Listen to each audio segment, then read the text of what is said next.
So, will the Qataris be upping their takeover offer? Will the Manchester United takeover finally come to an end? Well, Ben Jacobs has dropped an interesting story on the Qataris and their determination to buy United.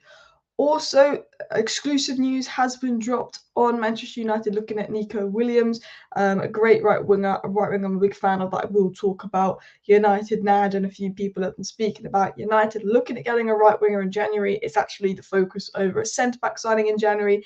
And as well, in transfer news, we've been linked to João Neves again, the 19-year-old Benfica midfield wonder kid. Manchester City are also looking at that player. So part of me goes, while I like this guy, if Man City are also looking at signing this guy, we know which team's better at doing transfers. So hello and welcome back to Alice Talks Football. Welcome back to another Manchester United news update show on the channel. We'll be talking about all the takeover news, transfer news, and then a bit of Man United loanees and general news that Romano has dropped. So I want to get right into my first story, which is on the Manchester United takeover. Now, Ben Jacobs said this on the takeover. Sheikh Jassim is still committed to the full buyout of Manchester United, which means 100% of the club, including the Glazers' share. He will not budge on that. It's an all-or-nothing bid. There's no scenario where the 9-2 Foundation and Sheikh Jassim would entertain staying on course for Manchester United if the Glazers want to stay. They don't want any scenario where they're a minority investor where the Glazers remain. They don't want any scenario where they don't have 100% of the club. He then continued to say on Sheikh Jassim, it's just about whether or not they can agree on a price, and as a consequence, they might have to go higher and ultimately eventually pay what it takes. So basically, Ben Jacobs said this in response to essentially Sir Jim reconstructing his bid from like 50% to 25%.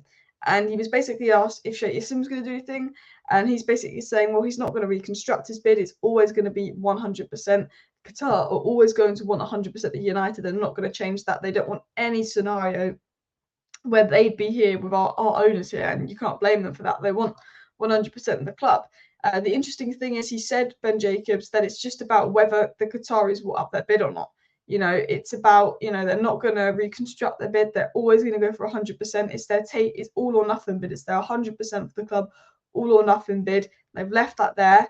And he said ultimately they might have to pay higher. They might have to pay what it takes, or they might have to raise their bid, even though they don't want to, because essentially them and Sergio Ratcliffe have been stuck in a stalemate for 5 months, which is making it kind of clear the Glazers aren't going to accept that bid. But he's saying, it depends now on the Qataris raising the bid, and there's a feeling that eventually the Qataris will pay what it takes. There's a feeling from sources that the Qataris will eventually pay what it takes, but they're not, going to be messed around by the Glazers. They think this Jim going for 25% of the club, the Glazers are going to try and use to scare the Qataris into upping their bid. But the Qataris know they're the only people that can fully buy the Glazers out for the right price. The only people right now that can fully buy the Glazers out for the right price. Maybe the Glazers want to stay at the club. Maybe they see more value in staying at the club because we could be worth more in a few years. If the Super League format comes through, if we can sell the TV rights, it could be beneficial for the Glazers to stay. But 9 times out of 10, it will be more beneficial for the Glazers to leave, just with how bad things are off the pitch, the debt, the finances. It makes sense for the Glazers to leave. Now, the only point in them staying is if they were guaranteed someone to clear the debt and do the stadium for them, and they were guaranteed that this Super League plan would happen, and then it could be more beneficial for the Glazers to stay, and then the club could be worth more than 6 billion.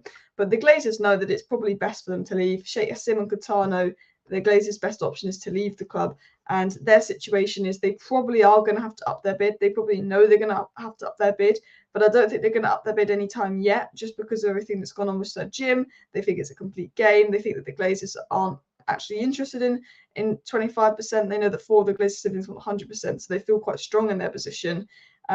It's their all or nothing bid, 100% of the club. They're not reconstructing it. They're not doing any deals with the Glazers. They want the club.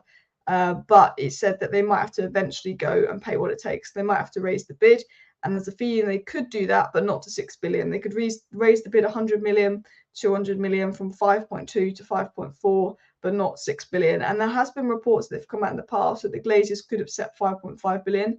I think their Qatars have given on 5.1 or 5.2 billion. There's a feeling that the Glazers could actually compromise on 5.5 billion instead of 6 billion. So I think this is going to be a long process of being dragged out, and if I'm being all honest with you guys, I think it's going to be a boring sort of process.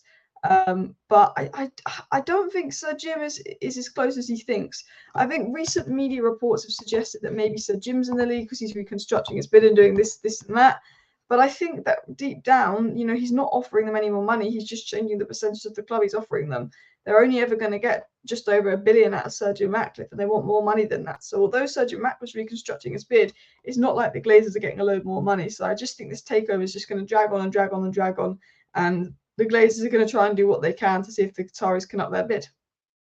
Now, enough of the takeover news because it is, let's be honest, boring. But United now dropped an exclusive on Manchester United looking at right wingers. He worked for United District. And one of the names he mentioned was Nico Williams, who's also been linked to us before. And we know that he's a great right winger, and we know that we are looking at right wingers, having been linked to a load. It was said that United are open to signing a versatile forward in January, provided we can sort the Sancho issue, plus the signing fits the vision and is not a stopgap. Nico Williams is one of the names already established from last season, however, not the Met final/main choice. More names to come. Preferred situation for the board is for Sancho to work out, but for now it's looking unlikely.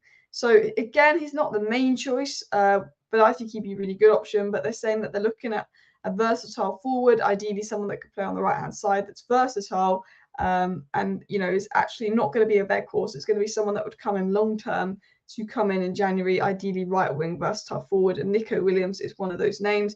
I quite like Hugo of Real Sociedad. And there's been a few other right wingers we've been linked to. I'm a bit skeptical. I like Neto, but he's just so injury prone.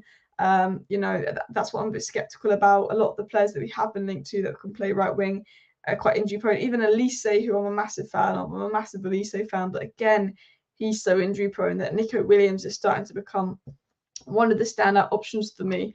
And he's a very good player as well. He's a top right winger, and I think he would start a right wing for us over Anthony, even though he's young. I think he's 20. Let me actually Google his age. Is he 20? He's 21.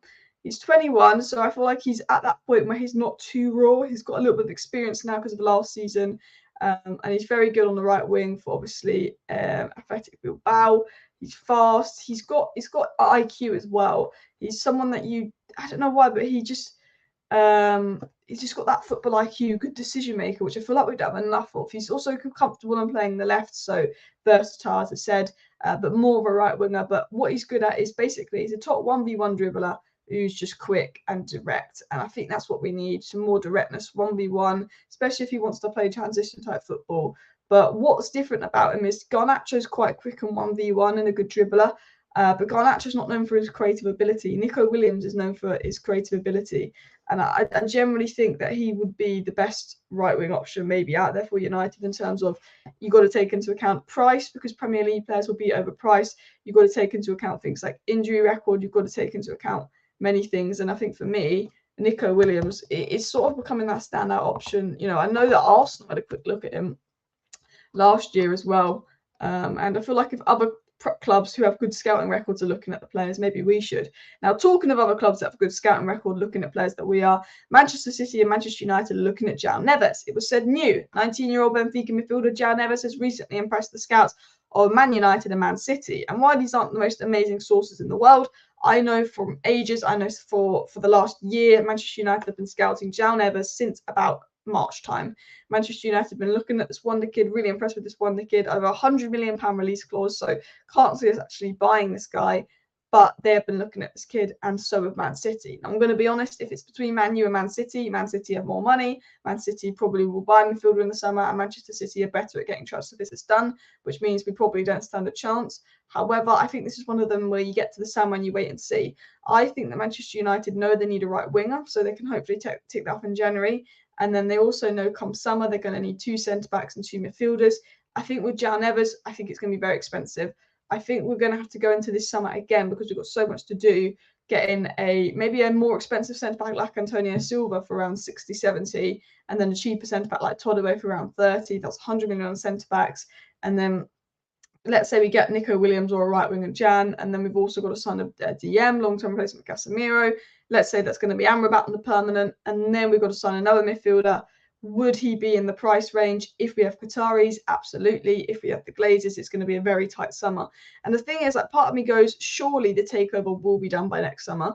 Like, for me, I don't know. I don't know with the Glazers. I don't know with that stuff. But it just, for me, I can't imagine that we'd be here in a year with the Glazers still in charge. Well, I can, because it's the Glazers. They're greedy. They'll do anything to get more money. But the takeover's gone on for so long that it could just go on for so much longer. But I do think if we did have fresh ownership, potentially there's an opportunity to get someone like him, get someone like Nico Williams. I don't know if we're going to have fresh ownership by January, despite a lot of reports saying we are.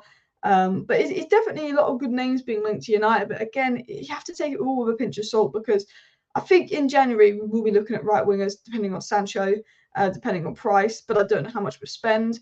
But I think in summer, I don't know what our plans are. I think we're looking at midfielders, attackers, defenders. We're looking all around, but I think it's too early to guess what we're going to do in the summer. And Jao Neves would be in the summer. Another interesting thing what was said is that why United want a centre-back in Ten Hag wants a centre-back in January, that's more likely to happen in the summer. And the only signing that's likely to happen in January would be a Sancho replacement, with Nico Williams being looked at. So again, transfer news at United a bit.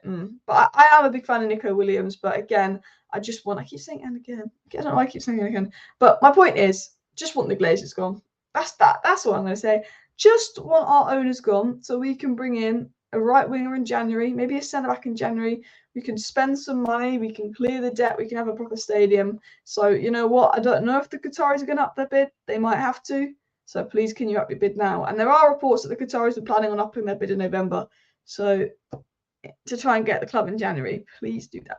Please do that. Smash a like, smash a subscribe. Thanks for watching. See you next time. Bye.